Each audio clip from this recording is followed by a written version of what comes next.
நாகை மாவட்டத்தில் வடகிழக்கு பருவமழை தீவிரமடைந்திருக்கிறது. மாவட்டத்தின் பல்வேறு பகுதிகளில் 10 சென்டிமீட்டருக்கு அதிகமாக மழை பதிவாகியுள்ளது.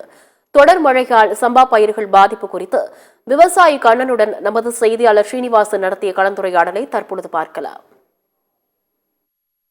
தமிழகத்தில் வரும் 27, 28 தேதிகளில் மேலடுக்கு சுழற்சி காரணமாக கனமழை பெய்யக்கூடும் என இந்திய வானிலை ஆய்வு மையம் எச்சரிக்கை விடுத்துள்ளது. அதன் எதிரொலியாக தமிழகத்தில் பல்வேறு மாவட்டங்களில் கனமழை பெய்து வருகிறது. குறிப்பாக இன்று 13 மாவட்டங்களில் கனமழை பெய்யக்கூடும் என ஒரு எச்சரிக்கையானது வெளியாகியுள்ளது. அந்த நிலையில் நாகை, திருவாரூர், மயிலாடுதுறை, காரைக்கால் உள்ளிட்ட பல்வேறு மாவட்டங்களில் கனமழை பெய்து வருகிறது. கிட்டத்தட்ட கடந்த 3 நாட்களாக வேதாரண்யம் தாலுகாவில் 38 சென்டிமீட்டர் மழை பதிவாகியுள்ளது. இதனால் பொதுமக்களின் இயல்பு வாழ்க்கை பாதிக்கப்பட்டுள்ளது. இதனால் மீனவர்களும் கடலுக்கு செல்ல வேண்டாம் என்ற ஒரு அறிவிப்பும் வெளியாகியுள்ளது. இந்த மழையானது தொடர்ந்து பெய்து வந்தால் சம்பா பணியும் ஒரு பாதிப்பு ஏற்படும் எனவும், குறுவை பணியானது முற்றிலுமாக அறுவடைக்கு இன்னும் ஓரிரு நாட்களே உள்ள நிலையில் குறுவை ஓரளவு பாதிப்பு ஏற்பட்டுள்ளது எனவும் விவசாய தரப்பிலிருந்து தெரிவிக்கப்பட்டது. அதுக்கான செய்திகளும் நமது தொலைக்காட்சியில் ஒளிபரப்பு செய்யப்பட்டது. இந்த நிலையில் நம்முடன் ஒரு விவசாயி கண்ணன் அவர்கள் இருக்கிறார். அவர்களிடம் நம்ம கேட்டு தெரிந்து கொள்ளலாம்.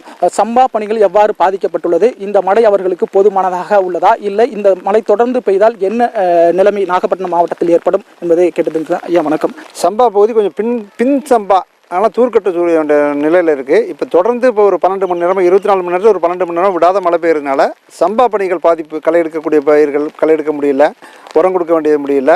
இது ஒரு பக்கம் இருந்தாலும் பிந்தின சம்பா பயிர் முழுகிற அளவில் இருக்குது. இந்த தண்ணி 4 நாளாகவும் வடிகிறதுக்கு தூர் கட்டுறதுக்கெல்லாம் கொஞ்சம் பாதிப்பு ஏற்படும்.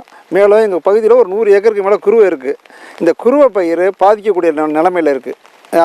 அறுவடைக்கு தயாரான குடியாலத்தூர் பகுதியில் 100 ஏக்கர் குருவை பயிர் இன்னும் 2 நாளாக இருக்கக்கூடிய பயிர் மழையால் ஈரம் அதிகமாக இருக்கும், சாயக்கூடிய தன்மையில் இருக்குது.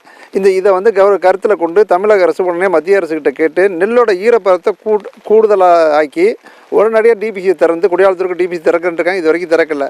டிபிசி திறந்து விவசாயிகிட்ட அறுக்கக்கூடிய நெல்லை உடனுக்குடன் கொஞ்சம் அதிகமான ஈரப்பதத்தை கொடுத்து எடுக்கக்கூடியதுக்கு தமிழக அரசு முயற்சி செய்யணும். மாவட்ட நிர்வாகம் இதுக்கு ஏற்பாடு செய்யணும். அதாவது தற்போது பெய்து வரும் மழை அதி தீவிரமான மழை சம்பா பயிருக்கு எந்த அளவு பாதிப்பை ஏற்படுத்தும், இது தொடர்ச்சியாக பெய்தால் என்ன மாதிரி உங்களுக்கு பாதிப்பு ஏற்படும், அதை பற்றி?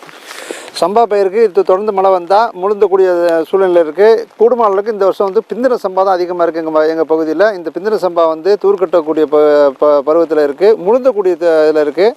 இந்த மழை நீடித்தால் சம்பா பயிரும் பாதிக்கக்கூடிய இருக்குது. சில இடங்களில் முந்தின பயிர் சூழ்கட்டும் பருவத்தில் கூட இருக்குது. அவங்களுக்கு சூழ்கட்டுற பருவத்தில் முழுந்துனா பதறான வரத்துக்கு வாய்ப்பு இருக்குது. அதனால் தொடர்ந்து மழை நீடித்தால் சம்பா பயிரும் பாதிக்கலாமல் தான் இருக்குது. நாகப்பட்டினம் மாவட்டத்தில் தற்போது பெய்து வரும் கனமழையால் மழை தொடர்ச்சியாக இதே அளவு நீடித்தால் சம்பா பயிரும் பாதிப்பு ஏற்படும். ஆனால் கிட்டத்தட்ட குறுவை 1700 ஏக்கர் பரப்பளவு மட்டுமே சாகுபடி செய்யப்பட்ட நிலையில் சம்பா 1,80,000 ஏக்கர் சாகுபடி செய்யப்பட்டதாக ஒரு தகவல் கிடைத்தது.